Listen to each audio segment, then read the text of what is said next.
Over the past year, Olivia's family began noticing subtle but persistent changes. Her daughter Elise observed that her mother's dresses were looser than before, and her belt seemed to need more tightening.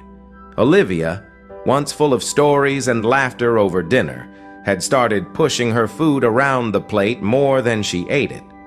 At first, these changes were brushed off. Elise even joked that Olivia had finally found a miracle diet. But what seemed trivial at the time would soon reveal a deeper message. One of the most common yet overlooked signs that an elderly loved one may be entering their final year is unintentional weight loss. This is not the kind that follows a conscious decision to eat lighter or be healthier. It's a gradual, unexplained reduction that can quietly indicate the body is no longer processing food the way it used to. The nutrients, once so easily absorbed, begin slipping past the digestive system. Muscle mass begins to fade, and with it, physical strength and resilience also start to decline. Olivia had always been an energetic presence in the family, caring for her rose garden, organizing photo albums, and baking her signature cinnamon rolls for Sunday brunch. But over time, her appetite faded. Food seemed less appealing. Even sweet pastries, once a favorite, no longer enticed her. Elise noticed that her mother's sense of taste had dulled. Mealtimes grew quieter. Olivia wasn't being picky. Her body simply wasn't asking for nourishment like it once did. Many elderly individuals lose the drive to eat, not out of disinterest, but because the brain stops receiving those hunger signals. It's a biological shift that often comes with age, especially as the body begins its natural process of slowing down. In Olivia's case, her family brought in protein shakes, favorite comfort meals, and even tried mealtime togetherness to stir her appetite. While these gestures brought moments of joy, the weight loss continued. But it wasn't just the shrinking portions or smaller frame that worried Elise. It was Olivia's growing fatigue. The lively woman who once led family hikes now found it exhausting to move from her recliner to the dining room. Even sitting up for too long made her weary. Her naps became longer, and her energy seldom returned fully. This wasn't mere tiredness. It was a deep, persistent exhaustion that rest couldn't fix. This kind of profound fatigue is another sign that the body is entering a new phase.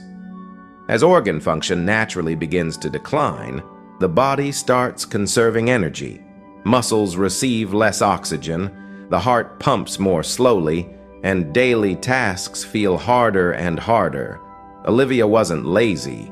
Her body was simply prioritizing what little energy it had left.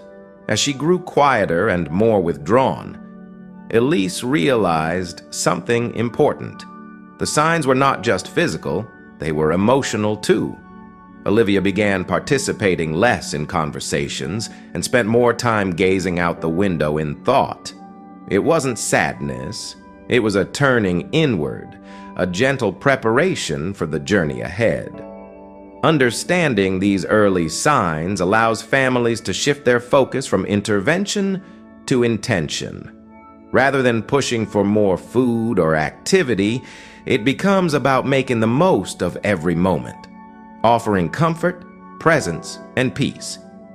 In doing so, we open a space for grace, where love speaks louder than fear. As Olivia's physical energy waned, her daughter Elise began noticing subtler, more emotional changes.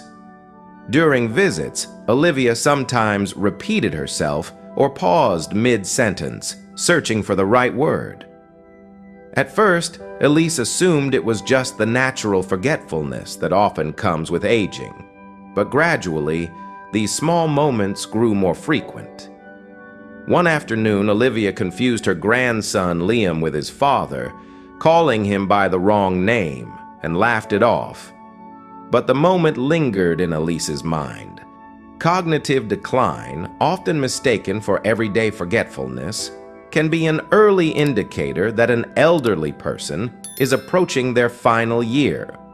These shifts can appear quietly, losing track of time, struggling to follow a conversation, or becoming disoriented in familiar places. For someone like Olivia, who had always been clear-headed and articulate, these changes signaled something deeper than simple aging. The human brain, like any organ, relies on consistent circulation and oxygen to function well. As the body slows down, so does blood flow. Reduced oxygen levels can subtly but steadily impact memory, judgment, and attention. For families, these moments are painful and confusing. It can feel like the person you love is slipping away, even as they sit beside you. In Olivia's case, there were days when she seemed completely present, chatting about childhood memories or commenting on a bird outside the window. But those moments were increasingly interrupted by stretches of silence, confusion, or distant gazes. It was as if her mind drifted in and out, visiting a place the rest of the family couldn't quite reach. Alongside cognitive changes came a noticeable emotional withdrawal. Olivia, once warm and sociable, became more reserved. She stopped asking about family events and no longer seemed interested in her garden or the neighborhood news. Elise noticed that her mother preferred quiet, dimly lit spaces and often sat silently for long periods, simply observing or resting with her eyes closed. It wasn't depression, at least not in the traditional sense. It was something gentler, more internal. As the end of life approaches, many elderly individuals begin to retreat from the world around them. Loud environments feel overwhelming. Conversations require too much effort. Hobbies that once brought joy now feel like burdens. This withdrawal is often misunderstood. Friends may assume their loved one is sad or aloof, but in truth, the mind is adjusting, preparing for what lies ahead. Mood changes can also occur. Olivia, who had always been patient and cheerful, sometimes became irritable or unusually quiet. These shifts aren't character flaws. They're the brain's way of coping as energy wanes. Emotions may become harder to express or even identify, leaving only hints of how the person truly feels. For families, this period can be heartbreaking.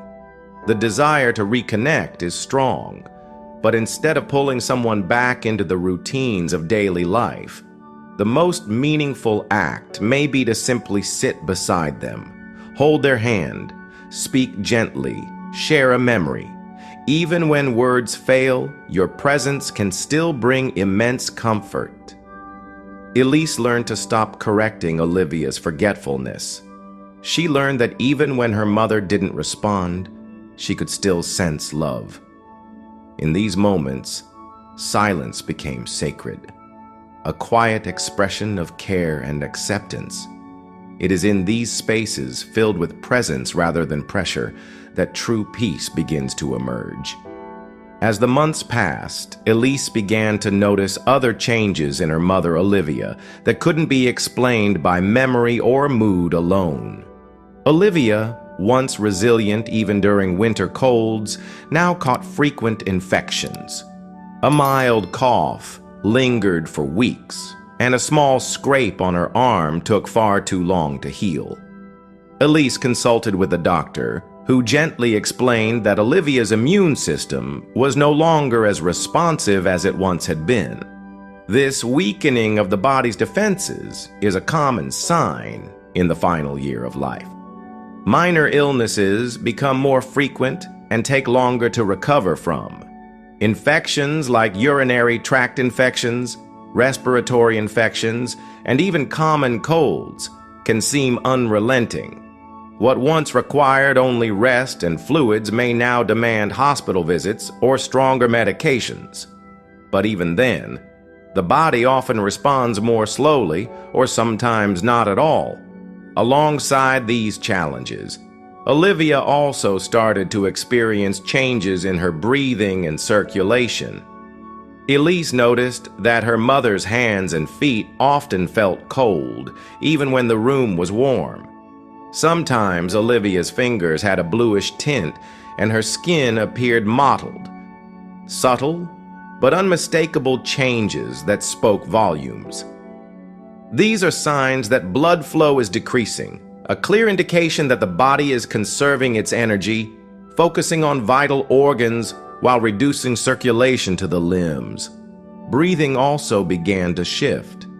At first, it was only when Olivia climbed the short staircase or moved from her chair to the kitchen. But eventually, even sitting upright or talking left her breathless. There were moments when her breathing became irregular, soft gasps followed by long pauses, or periods of deeper breathing that gave way to shallower ones. Elise learned this was a pattern known as Cheney-Stokes respiration, often seen in individuals nearing the end of life. Such changes can be frightening for family members. There's a natural instinct to fix, to offer water, reposition pillows, or call for help. But many times, these signs are not emergencies. They are the body's quiet signals that it is letting go. The most compassionate response isn't always intervention, but comfort. For Olivia, comfort came in the form of simple adjustments. Elise kept the room cool and the lighting soft. She added pillows to help her mother sit at a comfortable angle and kept a humidifier running to ease her breathing. These small acts, though seemingly modest, made a profound difference. Olivia felt cared for, respected, and at ease. Eventually, Elise began to shift her focus. Instead of trying to help Olivia regain strength, she centered her efforts on maintaining peace, ensuring that her mother's final days were as calm and dignified as possible. She read aloud from Olivia's favorite poems, played soft music in the background, and encouraged family members to share gentle memories. In those final weeks, the goal was no longer to extend life, but to enrich it. By recognizing the signs, frequent infections, slow healing, breathing changes, and poor circulation, Elise was able to prepare emotionally and practically. She didn't wait until it was too late to express love or to sit quietly by her mother's side. As Olivia's journey came to a close, she was surrounded by warmth, comfort, and grace. Elise, though heartbroken, felt peace, knowing that she had been fully present, that she had understood the signs and responded not with fear, but with compassion. In the end, recognizing these physical changes is not about giving up. It's about choosing presence over panic, comfort over control, and love over everything else. Through awareness, we gain the opportunity to honor the lives of those we cherish and to ensure their final chapter is written with tenderness and care.